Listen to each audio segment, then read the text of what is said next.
creativity of surfing is pretty amazing if you keep the buzz of the creative aspect of it instead of it turning into some sort of monotonous activity.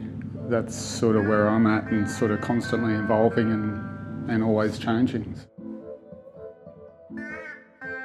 Being a graphic designer and involved in music, I love those outlets, but shaping for me is sort of like a daily practice that is probably one of the most creative things I've ever done. And then involving that with your surfing and sort of blending thoughts and ideas into foam and then surfing it, and watching people surf your creations, it's pretty awesome.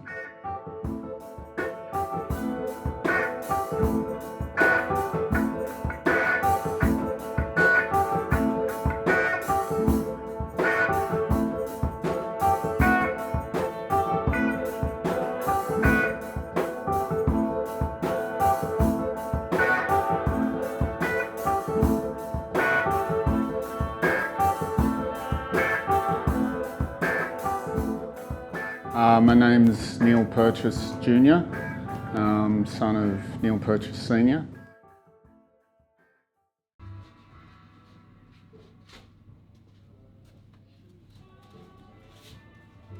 Been shaping since 2005. For me, it probably started with wanting to surf, because I watched my dad shape early days and it didn't look like a fun thing to do, really.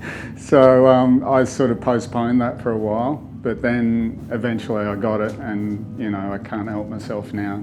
I really enjoy the process of shaping just for the sake of it. Probably got into it to be a surfer shaper and be involved in a certain form of surfing that I'm interested in.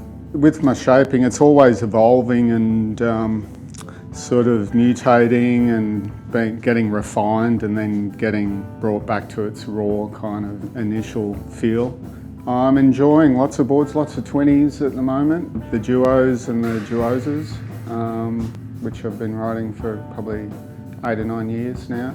And basically my whole surfboard shaping experience is getting something that I'm really pumped on and then just passing that on to other people that can understand it.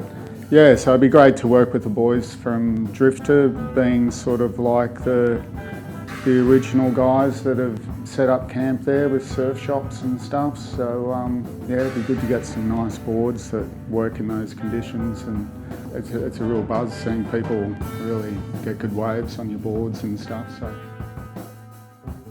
stoked to be doing some boards for Drifter.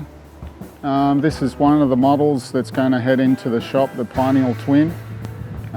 It's just like a longer fish with a little bit more tail lift for manoeuvring and some flyers to get your back foot behind there and get a bit of grip and a bit of bite. It's got a low entry rocker and pretty sort of neutral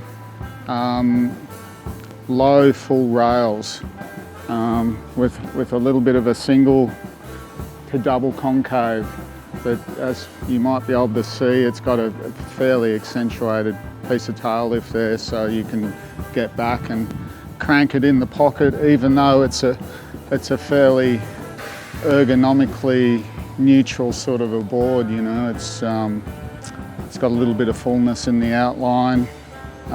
It's got a lot of planeability, and but you could still surf this like at 4-foot Ulus or all around Canggu and all that sort of stuff. I'll be sending some other boards over, some more sort of high performance good wave boards like the 2+1s around the 6.6 and the 6.4 range, and then a couple more 20s like these. See how we go, and we'll get a few more going.